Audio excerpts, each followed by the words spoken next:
SFP sont faits par une personne interposée qui était l'ancien directeur du SFP, André Thibodeau, qui était professeur au HEC pendant que j'étudiais au HEC. J'ai suivi les cours d'André Thibodeau dès ma troisième bac. Et après ça, je suis devenu son assistant de recherche pendant 2 ans de temps, au moment où j'ai fait ma maîtrise.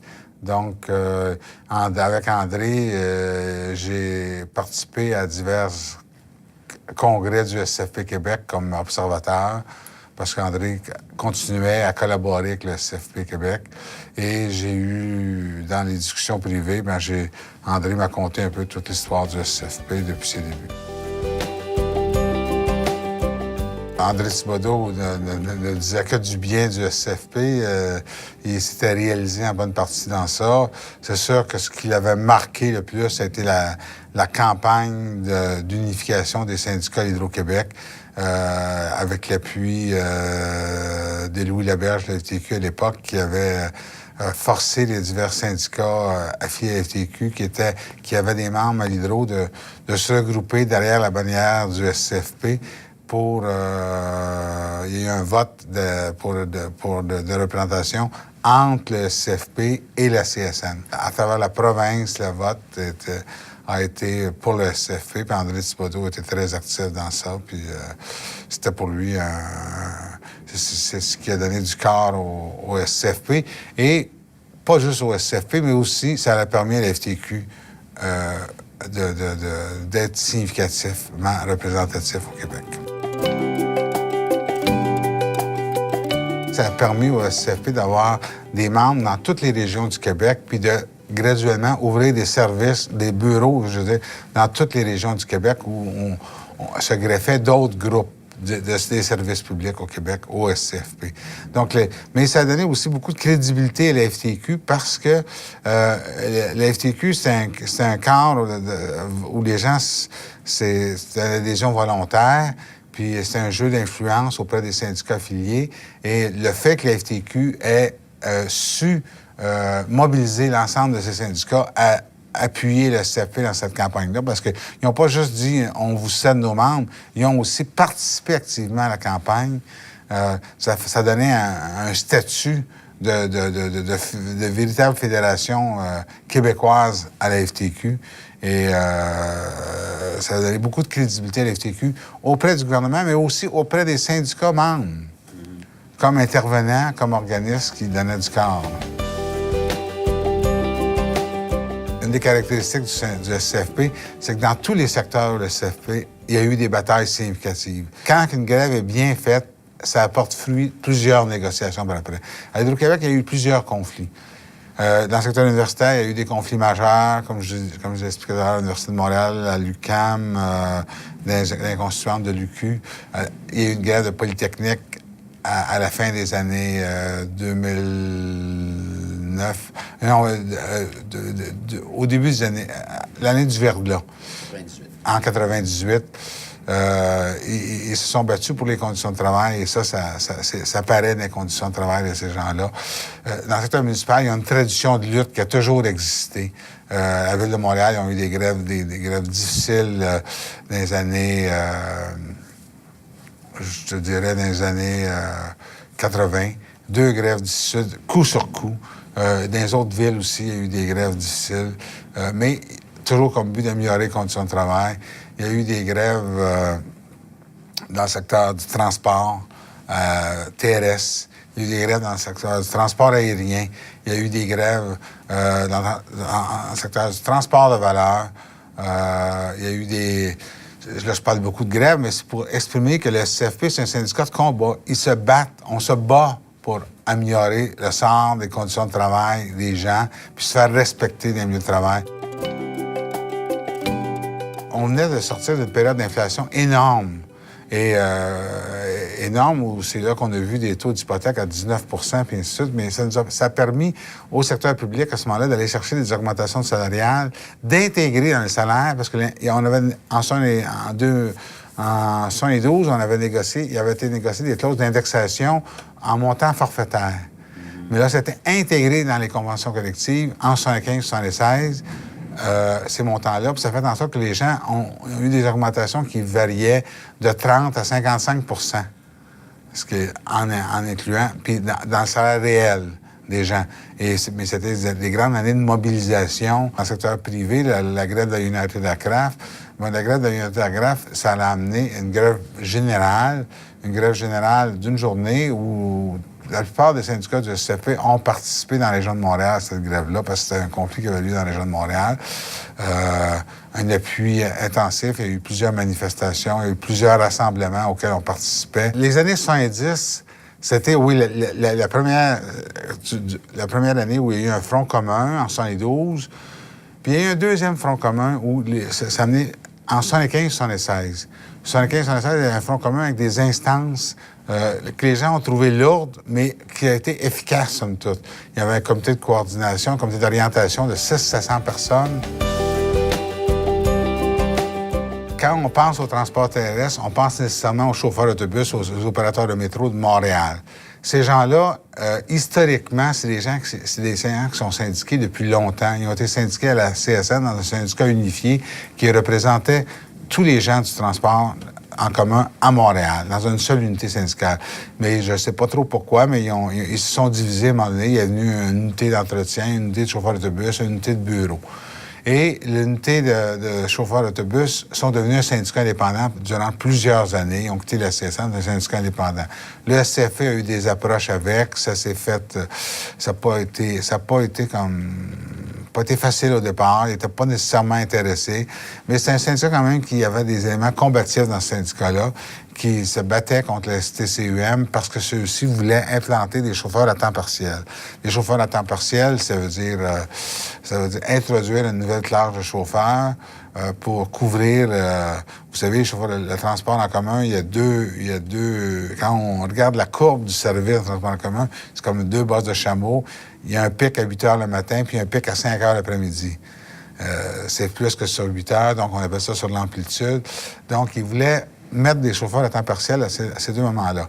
La Fraternité des syndicats indépendants s'est battue contre ça, puis ils ont terminé la négociation en 82 en disant non à ça, puis la médiation, ils ont dû accepter que le gouvernement crée une commission d'enquête pour explorer la pertinence ou non d'introduire des employés à temps partiel à la STCUM.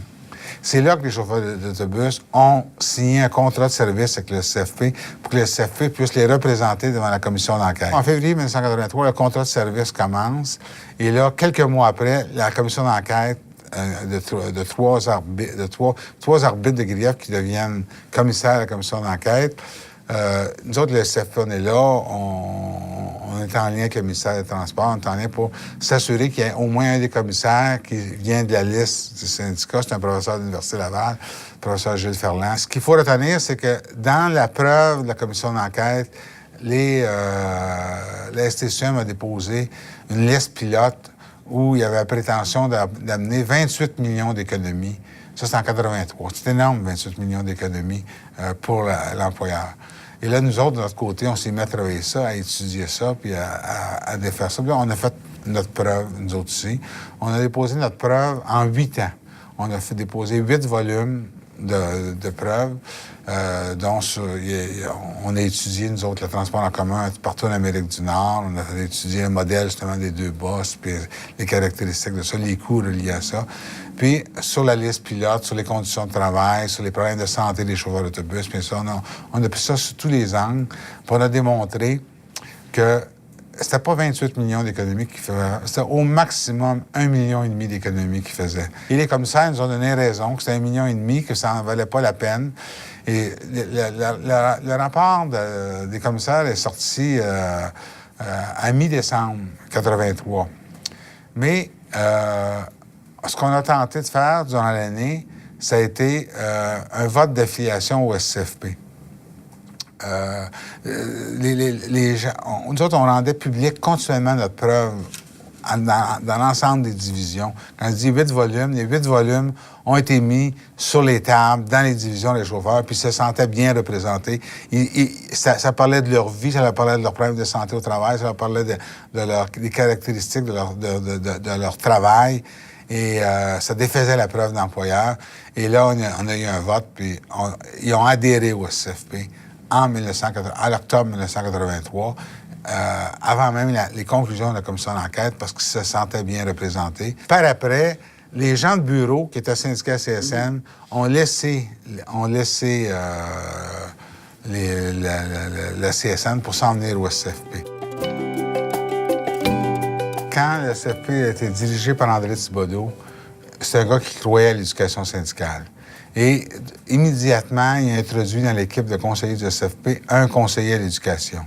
À l'époque, le conseiller à l'éducation, c'était Jacques Vémorin, qui, lui, se promenait à travers la province à donner des cours, des conférences. Il faut dire qu'en 1974, c'était un moment crucial pour l'éducation syndicale à l'intérieur du SFP et de la FTQ. C'était le moment où la FTQ, au congrès du CTC, a repatrié l'éducation, parce que l'éducation était géré par le CTC, à travers le Canada, dans tous les conseils régionaux. Et les conseils régionaux, ou les conseils de travail qu'on appelait à l'époque, dépendaient du CTC. On a parti avec la FTQ, la formation des formateurs et formatrices, c'est-à-dire prendre des militants, militantes d'expérience, les former pour qu'ils puissent animer des groupes de formation, puis ainsi donner plusieurs cours simultanément dans les diverses régions du Québec. Encore là, on a développé un cours sur pourquoi un syndicat.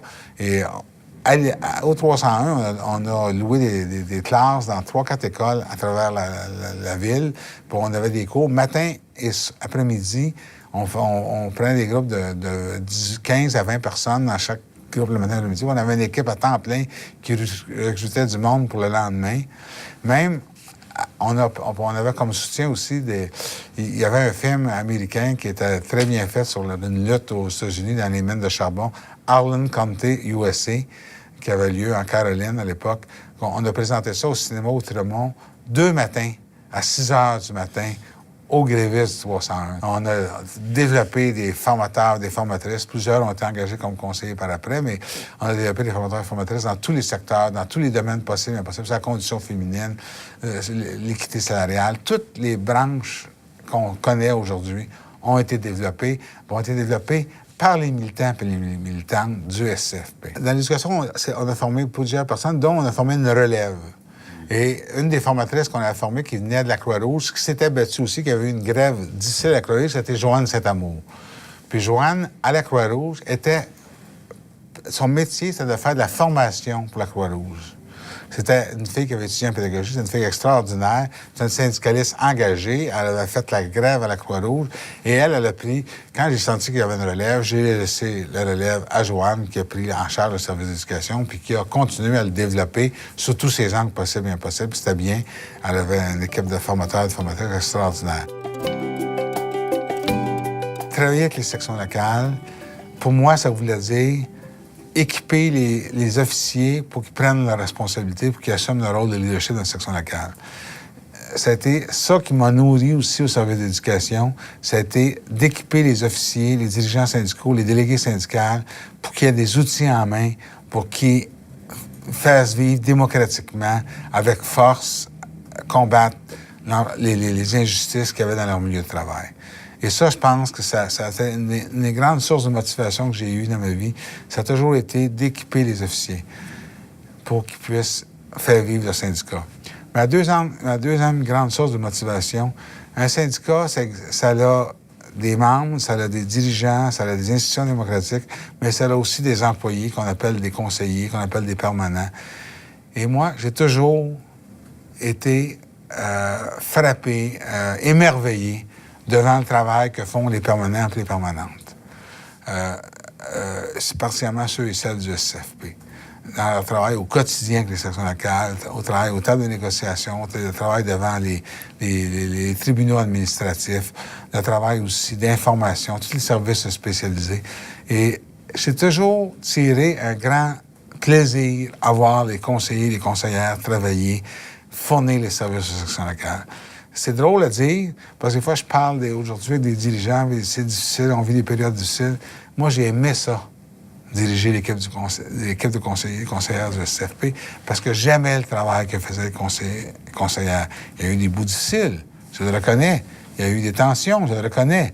Mais en bout de ligne, le travail réalisé par les conseillers et les conseillères, ça dépassait largement les tensions, largement les difficultés qu'on vivait, parce que ces gens-là étaient impliqués dans leur travail, étaient des gens engagés dans leur travail, puis des gens qui avaient à cœur à défendre les intérêts des membres du CFP. Merci.